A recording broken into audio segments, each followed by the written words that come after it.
Profeesar Mararaa Guddinaa mariin biyyoolessaa milkaa'aa ta'e gaggeessuuf wantoonni murteessoo ta'an hin guutamne jedhan.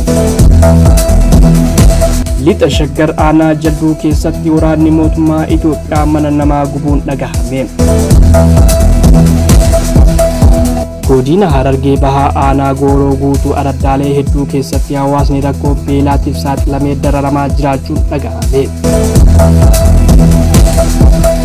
Biyyoonni dureeyyii addunyaa torba G7 jedhamuun beekaman waa'ee Gaazaa fi Yuukireenii dabalatee dhimmoota garaagaraa irratti mari'achuuf Xaaliyaanitti wal gahan.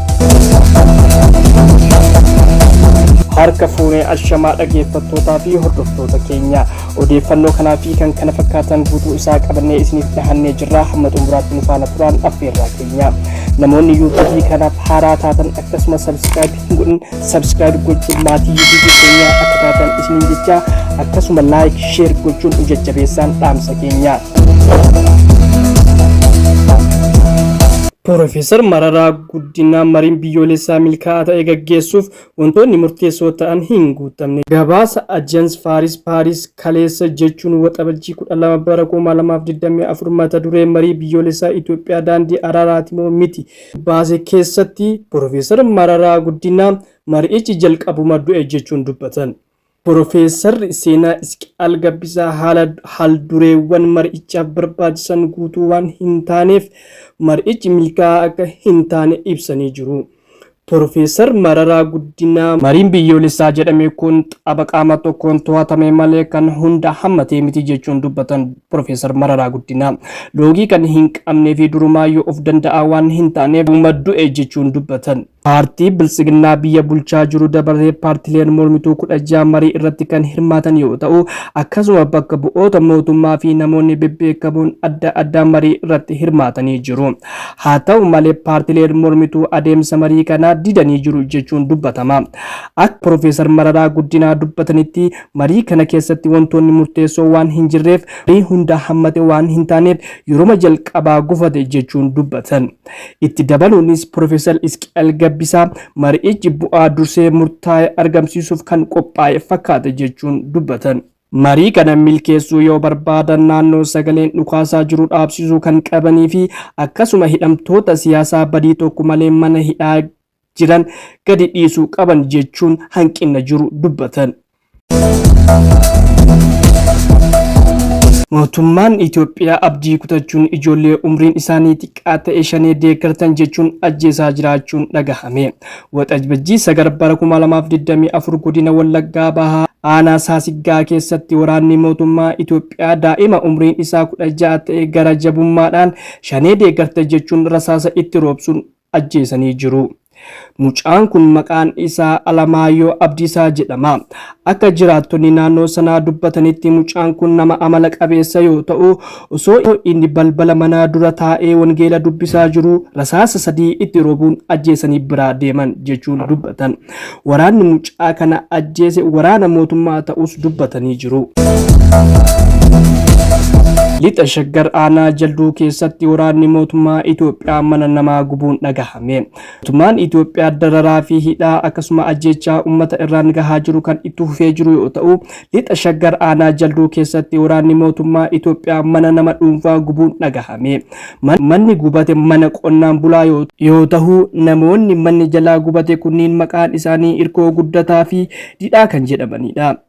Namoonni kunniin qabeenya tokkollee osoo mana keessaa hin baafatiin nurratti gubate jechuun dubbatu. Itti dabaluunis kan dubbatan namoonni kunniin hanga gubanii kan hafe immoo saamanii biraa deemanii. Akkasuma hawaasa naannoo sanaallee qarshii dabalatee qabeenya akka sana jalaa saaman dubbatama.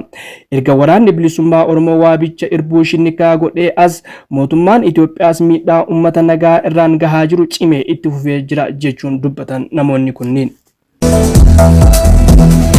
Godina Harargee Bahaa Aanaa Gooroo guutuu araddaalee hedduu keessatti hawaasni rakkoo beelaatiif saaxilamee dararamaa jiraachuun dhagahame.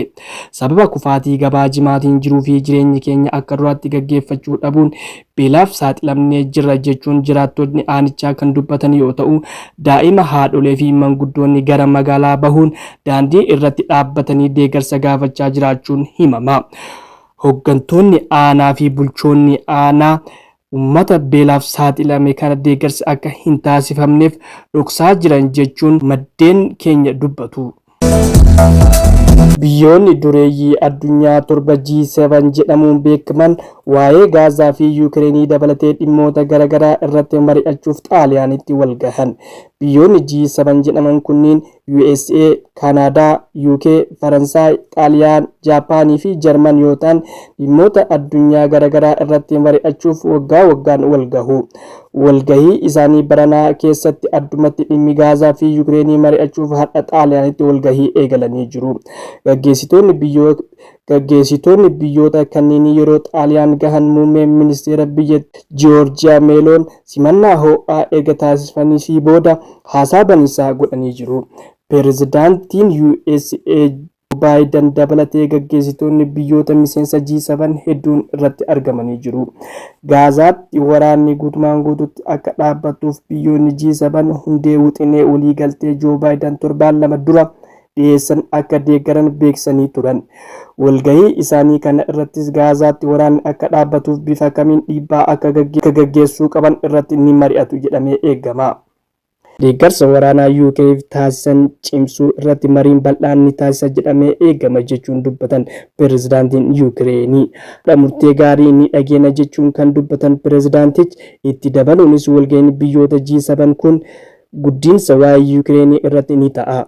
Waraanaa fi diinagdee keenyas bifa kamiin akka guddifnu irratti ni mari'atama jennee yaadna. Qabeenya Raashiyaan Awurooppaa keessatti qoqqobbiidhaan jalaa uggurame Yuukireeniif kennamuuf haalli gaariin akka jiru dhageenyee jira jechuun dubbatan. Mallaqni Raashiyaan uggurame kun waggaatti doolaara biliyoona 50 yoo ta'u bifa liqiitiin Yuukireeniif akka kennamu mootummaan Ameerikaa Joo Baayiden marii irratti dhiyeessanii jiru. Egaa dhaggeeffattootaa fi hordoftoota keenya odeeffannoo keenya guyyaa har'aa kanumaan goolabnee jirra. Odeeffannoo keenya biraatiin hamma walitti deemnutti nagahaan turaa isin jenna. Namoonni yuutuubii kanaaf haaraa taatan yookaan sabskiraayib hin godhin sabskiraayib gochuun maatii yuutuubii keenyaa ta'a. Akkasumas sheer laayik gochuun nu jajjabeessaan dhaamsa keenya.